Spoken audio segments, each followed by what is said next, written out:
Honorable Prime Minister, sir, now we are absolutely confident that the national education policy will redefine the meaning of education for us and our future is brilliant. हम खेलेंगे तो अवश्य खेलेंगे. Honorable sir, Roshni of Rajkiya Kanya Inter College in the industrial town of Ghaziabad seeks respected Prime Minister's help and guidance on certain issues. Roshni, please ask your question. नमस्कार महोदय, माननीय प्रधानमंत्री जी, मैं रोशनी राजकीय कन्या इंटर कॉलेज विजयनगर गाजियाबाद उत्तर प्रदेश में 11वीं कक्षा की छात्रा हूं. मान्यवर, मेरा प्रश्न यह है कि मुझे आश्चर्य है कि क्या छात्र परीक्षा से डरते हैं या अपने माता पिता और शिक्षकों से. क्या हमें परीक्षा को बहुत गंभीरता से लेना चाहिए जैसे कि हमारे माता पिता या शिक्षक हमसे उम्मीद करते हैं, या बस त्योहारों की तरह उनका आनंद लें? कृपया हमारा मार्गदर्शन करें. धन्यवाद. थैंक यू रोशनी. 5 नदियों के क्षेत्र, गुरुओं की भूमि स्थित समृद्ध राज्य पंजाब के भटिंडा से 10वीं की छात्रा किरणप्रीत इसी विषय पर अपना प्रश्न पूछना चाहती हैं. किरणप्रीत, कृपया अपना प्रश्न पूछें. Good morning, Honorable Prime Minister Sir. My name is Kiranpreet Kaur of class 10th. I study in Doon Public Senior Secondary School, Kalyan Sukha, District Bathinda, Punjab.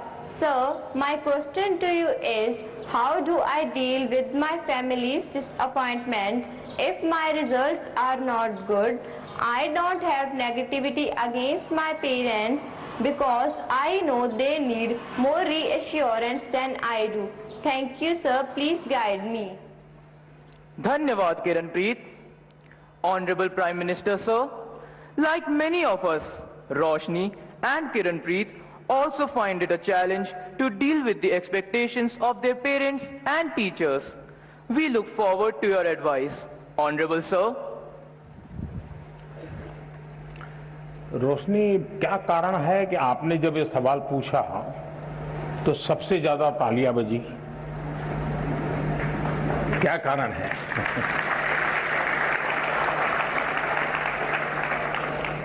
मुझे लगता है कि आपने सवाल स्टूडेंट के लिए नहीं पूछा है. आपने बड़ी चतुराई से पेरेंट्स और टीचर के लिए पूछा है. और मुझे लगता है कि आप चाहती हैं कि मैं आज यहां से हर एक के पेरेंट्स को और टीचर्स को कुछ यहां से कह दूं ताकि आपके काम आ जाए.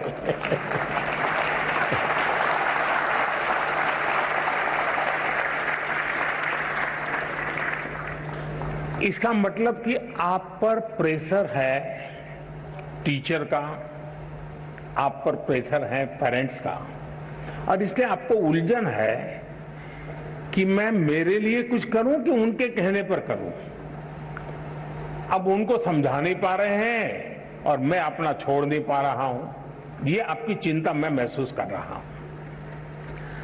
मैं सबसे पहले तो पेरेंट्स को और टीचर्स को ये जरूर कहना चाहूंगा कि कृपा करके आप मन में सपने लेकर के जीते हैं, या तो जो सपने आपके खुद के अधूरे रह गए हैं, आप जो करना चाहते थे अपने विद्यार्थी काल में, आप जो अपने जीवन में करना चाहते थे वो नहीं कर पाए, और इसलिए दिन रात आपको लगता है कि बस इसको तो वो बना के रहूंगा. यानी आप अपने मन की बातों को, अपने सपनों को, अपनी अपेक्षाओं आकांक्षाओं को अपने बच्चे में एक प्रकार से इंजेक्ट करने की कोशिश करते हैं. बच्चा आपको रिस्पेक्ट करता है, माँ बाप की बात को बहुत महत्व देता है. दूसरी तरफ टीचर कहते हैं देखिए तुम्हें ये करना है, तुम ये करो, हमारे स्कूल में तो ये है रहता है, हमारी तो ये परंपरा है. आपका मन कुछ तीसरा ही करता है. और ज्यादातर हमारे बच्चों के विकास में ये जो कंफ्यूज और कॉन्ट्राडिक्टरी जो प्रवाहों के बीच में उसे गुजरना पड़ता है, ये उसके लिए बहुत बड़ी चिंता का विषय होता है। और इसलिए पुराने जमाने में टीचर का परिवार से संपर्क रहता था। परिवार के हर लोग को टीचर जानते थे और परिवार भी अपने बच्चों के लिए क्या सोचता है उसे टीचर परिचित होते थे। टीचर क्या करते हैं, कैसा करते हैं, वो उससे पेरेंट्स परिचित होते थे। यानी एक प्रकार से शिक्षा एक, चाहे स्कूल में चलती हो, शिक्षा घर में चलती हो, हर कोई एक ही प्लेटफॉर्म पर होता था। और उसके कारण अब क्या हुआ है, बच्चा दिन भर क्या करता है, माँ बाप को समय नहीं है, जानते नहीं है। टीचर को सिलेबस से लेना देना है, मेरा सिलेबस पूरा हो गया, मेरा काम हो गया, मैंने अच्छी तरह से पढ़ाया, बहुत मेहनत करके पढ़ाते, ऐसा नहीं कि नहीं पढ़ाते, लेकिन उसको लगता है कि मेरी जिम्मेवारी है सिलेबस पूरा करूं, वो मेरा दायित्व है। लेकिन बच्चे का मन कुछ और करता है। और इसलिए जब तक चाहे पेरेंट्स हो या टीचर्स हो या स्कूल का एनवायरनमेंट हो, हम बच्चे के शक्ति और उसकी सीमाएं, उसकी रुचि, उसकी प्रवृत्ति, उसकी अपेक्षा, उसकी आकांक्षा, इन सबको बारीकी से ऑब्जर्व नहीं करते हैं, उसको जानने समझने का प्रयास नहीं करते हैं और हम उसको धक्का मारते जाते हैं, तो कहीं न कहीं वो लड़खड़ा जाता है। और इसलिए मैं रोशनी के माध्यम से सभी पेरेंट्स को, सभी टीचर्स को कहना चाहूंगा कि आप अपने मन की आशा अपेक्षा के अनुसार अपने बच्चों पर बोझ बढ़ जाए, इससे बचने का प्रयास करें।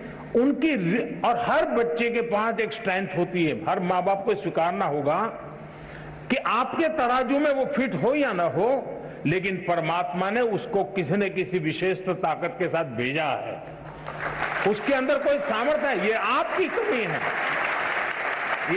ये आपकी कमी है कि आप उसके सामर्थ्य को पहचान नहीं पाते हो, ये आपकी कमी है कि आप उसके सपनों को समझ नहीं पा रहे हो, और इसलिए दूरी वहीं से बन जाती है। और मैं चाहूंगा बच्चों से कि आप प्रेशर के बीच भी, अब ये तो मैं नहीं कहूंगा कि माँ बाप का मत सुनो, मैं ये तो नहीं कहूंगा टीचर की बात मत सुनो, ये तो सलाह ठीक नहीं होगी, सुनना तो है ही है, वो जो कहते हैं उसको समझना है, लेकिन हमें उन चीजों को स्वीकार करना है जो हमारे भीतर बहुत सहज रूप से, आपने देखा होगा धरती भी वैसे तो निर्जीव लगती है, एक बीज बोएंगे तो उसमें से कुछ नहीं निकलता है, लेकिन उसी धरती पर दूसरा बीज बोएंगे तो बहुत कुछ निकल के आता है, बहुत बड़ा वटवृक्ष बन जाता है। दोष धरती का नहीं है, कौन सा बीज बोया है उस पर है। और इसलिए आपको पता है कि कौन सी चीज आप आसानी से अडॉप्ट कर लेते हैं, कौन सी चीज आपको मन के साथ एकदम उसमें आगे बढ़ जाते हैं। आप जी जान से उसमें जीतते जाइए, आपको कभी बोझ महसूस नहीं होगा। और शुरू में शायद शुरू में रुकावट आएगी, लेकिन बाद में परिवार गर्व करने लग जाएगा, हाँ हम तो सोचते थे कि इसमें ये बहुत अच्छा किया, आज तो हमारा नाम रोशन हो गया, चार लोगों के बीच में बैठते हो तो तारीफ होती है। जो कल तक आपको ताकत को स्वीकार नहीं करते थे, वो आने वाले समय में आप ही के ताकत का गौरवगान करना शुरू कर देंगे। और इसलिए आप हंसते खेलते उमंग के साथ जो मिनिमम रिक्वायरमेंट है उसको पूरा करते हुए, अतिरिक्त जो सामर्थ्य है उससे जोड़ते हुए आगे बढ़ेंगे, आपको बहुत फायदा होगा।